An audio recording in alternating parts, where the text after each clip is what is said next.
السلام عليكم ورحمة الله وبركاته. بسم الله الرحمن الرحيم. الحمد لله رب العالمين، والصلاة والسلام على رسول الله الأمين وعلى آله وأصحابه ومن تبعهم بإحسان إلى يوم الدين، وسلم تسليما كثيرا. أما بعد، tunaendelea na darasa yetu katika kitabu Al-Jami'u li'ibadati Allahi wahdah cha Sheikh al-Islam Muhammad ibn Abdul Wahhab At-Tamimi rahimahullahu ta'ala. Leo tutaanzia katika ibada namba 7, ar-raja'u, katika mfululizo wa kuorodhesha ibada, aina mbalimbali za ibada ambazo Allah tabaraka wa taala ameziamrisha kwazo. Ni muhimu kujua hizi ibada ili pindi tutakapoona watu wanafanya kinyume na maamrisho ya Allah tabaraka wa taala katika hizi ibada, basi tunawakataza. Kwa hiyo ni muhimu kujua. Ibada namba 7, warajau ni arraja. Arrajau ni arraja. Raja ni kutaraji, ta'mirul khairi fima la yaqdiru alayhi illa Allah, ni kutarajia khairi katika jambo ambalo hakuna anayeliweza isipokuwa Allah. Hiyo inaitwa nini? Arraja. Kwa hiyo arrajau ni katika ibada tama'ul insani fi amrin qaribil manal, kule kutamani mtu kupata jambo ambalo lipo karibu kulipata. Na arrajau ndani yake inakusanya ghayatu dhulli wal khushu'i. Arrajau almutadamminu lidhulli wal khushu'i la yakunu illa lillah, kule kutaraji ambapo ndani yake kuna ukomo wa kunyenyekea na ukomo wa kujidhalilisha. Hakui kutaraji huko isipokuwa kwa Allah tabaraka wa taala. Na katika dalili ya kuonyesha kwamba kutaraji ni ibada ni kauli yake Allah tabaraka wa taala aliposema, faman kana yarju liqa'a rabbih falyamal 'amalan salihan wala yushrik bi'ibadati rabbih ahada. Hii ni dalili ya kuonyesha kwamba arraja, kutaraji, ni ibada. Allah anasema faman kana yarju liqa'a rabbih, yule ambaye anataraji. Kwa hiyo pale katajwa yarju, ndio hiyo arraja, kutaraji. Sawa? Kwa hiyo yule ambaye anataraji kukutana na Mola wake, basi na afanye matendo yaliyokuwa mazuri na wala asimshirikishe Mola wake kwa kitu chochote, kwa sababu kumshirikisha Allah tabaraka taala kunakata matumaini ya kukutana na Allah. Na huku kutaraji huku, angalia katika aya ilivyo, kutaraji kunaendana na kutenda. Sawa? Kutaraji kunaendana na kufanyaje? Na kutenda. Lakini ikiwa mtu anataraji alafu hatendi, hiyo inaitwa at-tamanni, inaitwa kutamani. Kwa hiyo kuna tofauti, hunaka farqun baina ar-raja'i wat-tamanni. Anna ar-raja'a yakunu ma'a badhiril juhdi wa husni at-tawakkuli, kutaraji kunakuwa pamoja na mtu kutoa jitihada zake na kutawakkali kwa Allah tabaraka wa taala. Lakini at-tamanni yakunu ma'al kasali, inakuwa pamoja na uvivu, mtu hatendi. Hiyo inaitwa kufanyaje? Kutamani. Sawa? Kwa hiyo ibada ni kutaraji. Kutaraji inaambatana na kutenda. Wewe unataraji kupata yale yaliyopo mbele ya Allah tabaraka taala, yale ambayo Allah kakuahidi unataraji uyapate, basi ni lazima utende ili uyapate. Lakini ikiwa unataraji uyapate lakini umekaa tu hivi, huko kunaitwa kutamani, sio kutaraji. Na ndio maana aya ikaja, faman kana yarju liqa'a rabbih falyamal, sawa, na atende matendo mema. Kwa hiyo kutaraji ni ibada. Na kama tukisema kutaraji ni ibada, basi mtu asitarajie kwa yoyote asiyekuwa Allah tabaraka taala. Lakini pia ahlul ilmi wanaeleza kutaraji katika mambo ya kiada, ya kawaida, yaliyozoeleka, kama vile mtu ukawa unataraji kwa rafiki yako akupe mali, akusaidie. Hii haiingii katika ibada, haiingii katika ibada, sawa. Kutaraji ambako ni ibada ni kule ambapo tumekutaja ndani yake kuna al-khushu' wa adh-dhulli. Ibada ya 8 at-tawakkulu ni kutawakkal. At-tawakkulu ni kutawakkal. Kutawakkal an ya'tamida al-'abdu 'ala Allah subhanahu wa ta'ala i'timadan sadiqan fi masalih dinihi wa dunyahu ma'a fi'li al-asbabi al-ma'dhun fiha.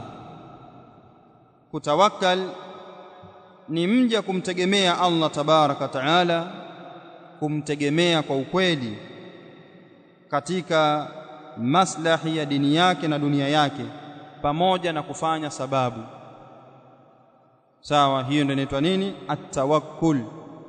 Unamtegemea Allah tabaraka taala, jambo lako unaliegemeza kwa Allah tabaraka taala, ukweli wa kuliegemeza, lakini pamoja na kuchukua sababu, sawa.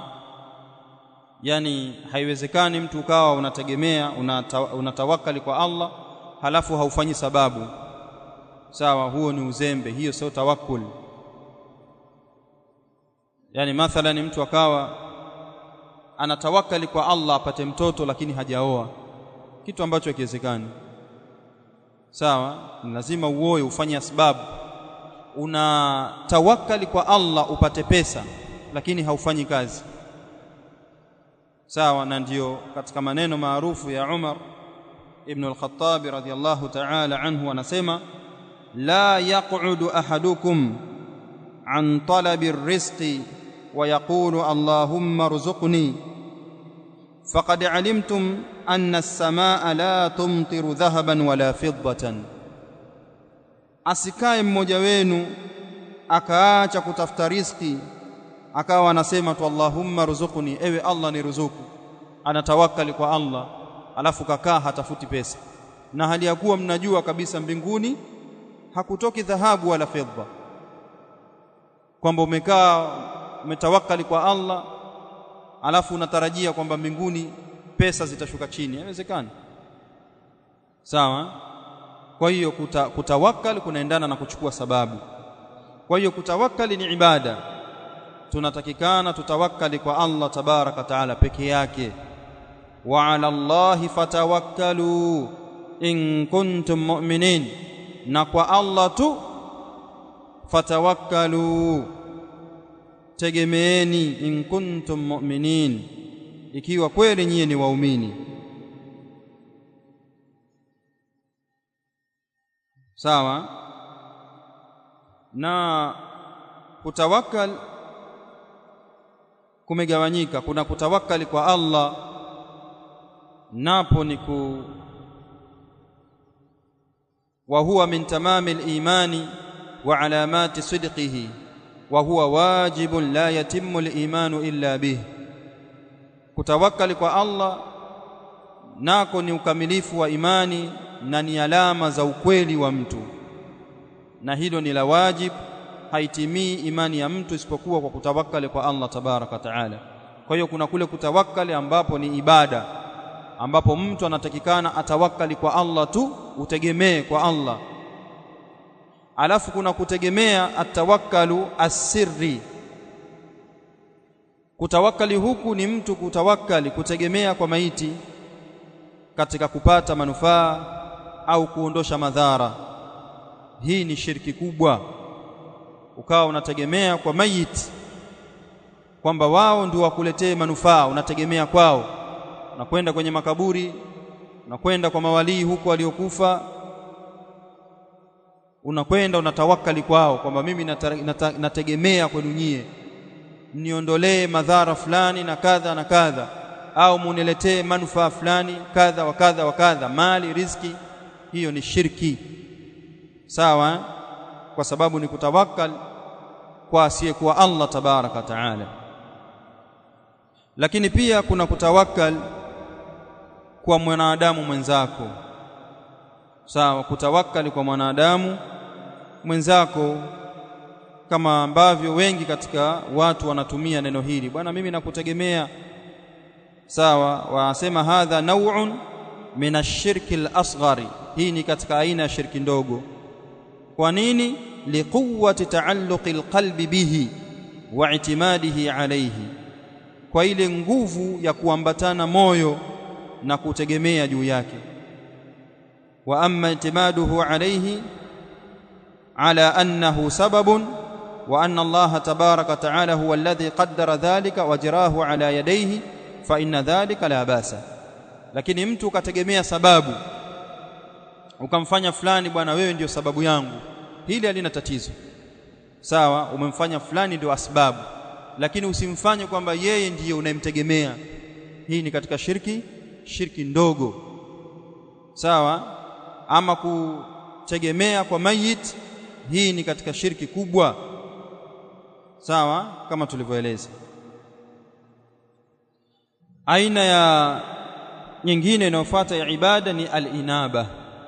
Al-inaba ni sawa sawa na kusema at-tauba, ni kitu kimoja, ni kurejea.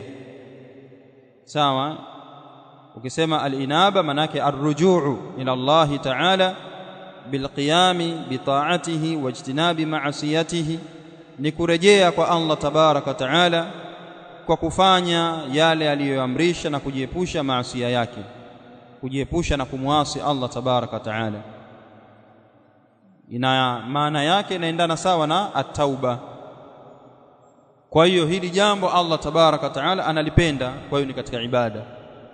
Ndio Allah tabaraka ta'ala akasemaje, wa anibu ila rabbikum, narejeeni kwa Mola wenu, wa aslimu lahu, namjisalimishe kwake yeye, min qabli an ya'tiyakum al'adhabu thumma la tunsarun, kabla ya kukujilieni adhabu kisha msinusuriwe. Sawa, kwa hiyo wa anibu, na rejeeni, ni ibada. Allah anapenda mrejee kwake. Al-inaba imegawanyika katika sehemu mbili. Kuna inabatun lirububiyatihi, inabatun lirububiyatihi ta'ala, ni kurejea katika rububia yake.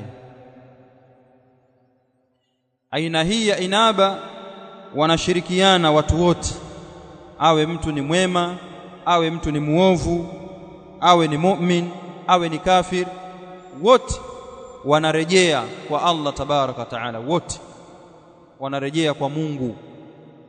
Sawa, ndio Allah tabaraka taala anasema wa idha massal insana, akatumia neno al-insana, mwanadamu. Insan ni mwanadamu, ataingia kafir, ataingia muislamu.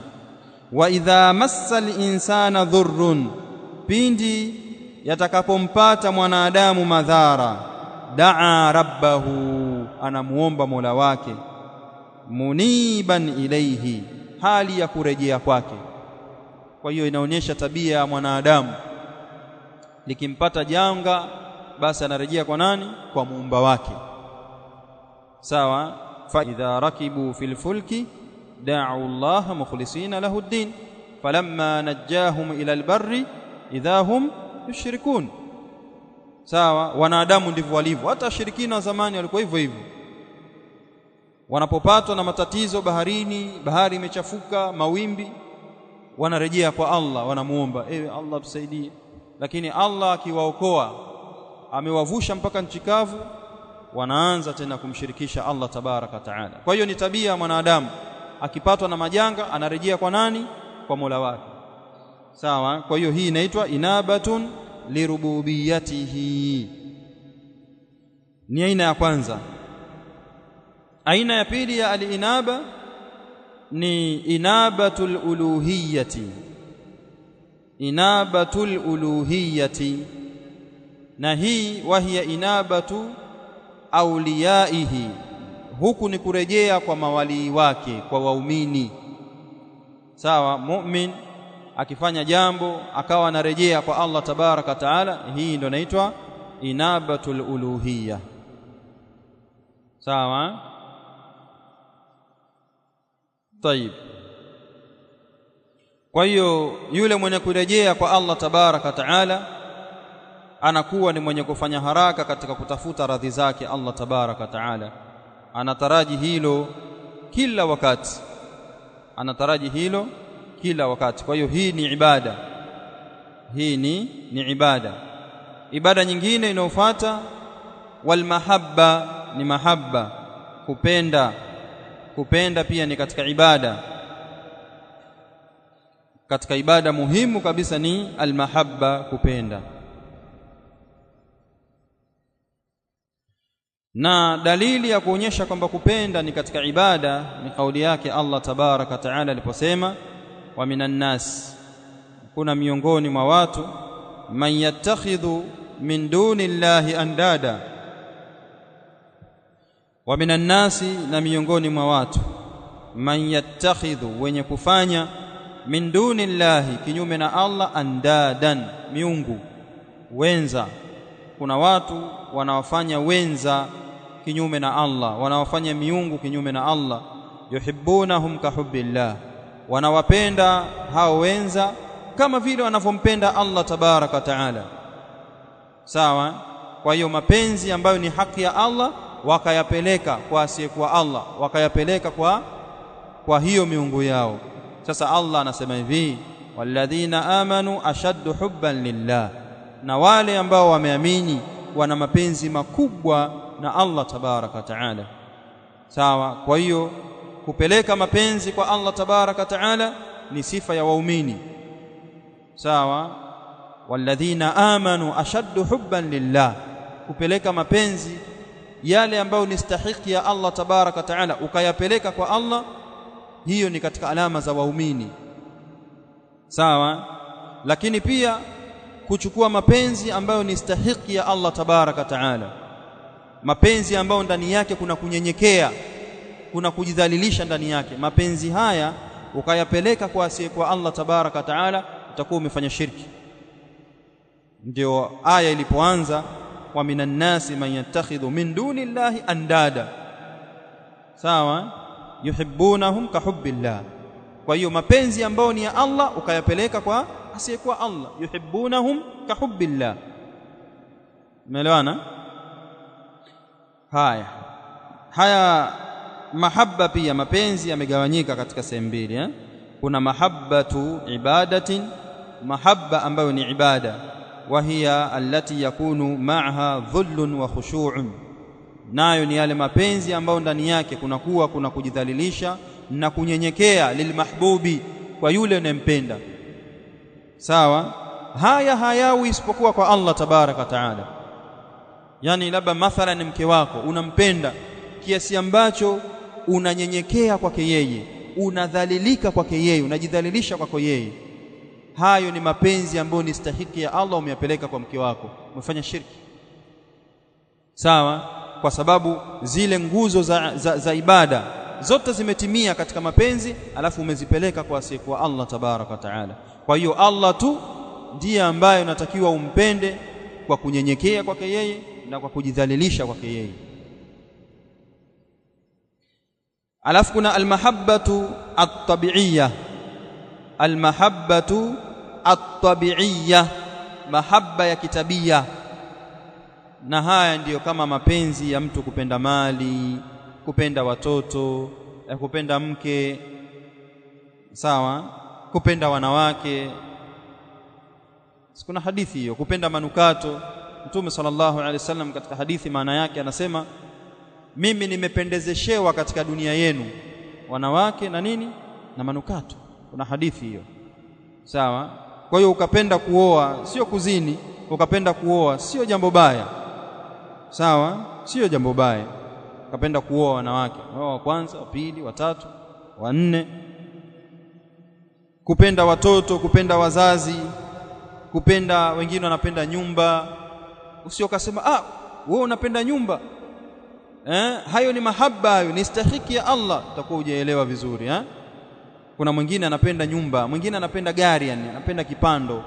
Mwambie bwana jenga, kwambia hapana, mimi roho yangu yote ipo kwenye magari, sawa. Sasa hayo ni mapenzi ya kitabia. Allah tabaraka taala ameyazungumzia mapenzi haya katika Qur'an aliposema, qul, sema Muhammad, in kana abaukum, ikiwa baba zenu, wa abnaukum, na watoto wenu, wa ikhwanukum, na ndugu zenu, wa azwajukum, na wake zenu, wa ashiratukum, na jamaa zenu, wa amwalun iktaraftumuha, na mali mlizozichuma, wa tijaratun takhshawna kasadaha, na biashara mnazohofia kudoda kwake, wa masakinu tardawnaha, na maskani, nyumba mnazozipenda. Ikiwa vitu hivi ahabba ilaikum, vinapendeza zaidi kwenu nyie, minallahi wa rasulihi, kuliko Allah na mtume wake, wa jihadin fi sabilihi, na vinapendeza kwenu zaidi kuliko jihadi fi sabilihi, sawa, wa jihadin fi sabilihi, na jihad kwa njia yake Allah tabaraka wa taala, fatarabbasu, basi subirieni, hatta yati Allahu bi amrihi, mpaka Allah atakapoleta Allah amri yake. Wallahu la yahdi alqauma alfasiqin, Allah hawaongozi watu mafasik. Hii ndiyo hukumu yao. Ukiwa wewe unapenda sana vitu hivi ambavyo tumevitaja kuliko mapenzi ya Allah tabaraka wa taala, wewe ni katika mafasik. Unatanguliza mapenzi ya kumpenda mke kuliko kumtii Allah tabaraka wa taala. Yani mathalan, mwingine kila akitaka kutoka swala ya jamaa anazuiliwa, bwana utaswali ndani. Anampenda mke wake kuliko kutii sheria ya Allah tabaraka wa taala. Sasa hao ni katika mafasik, ni katika madhambi makubwa. Kwa hiyo mahaba yana nafasi kubwa kabisa katika ibada, haitakikani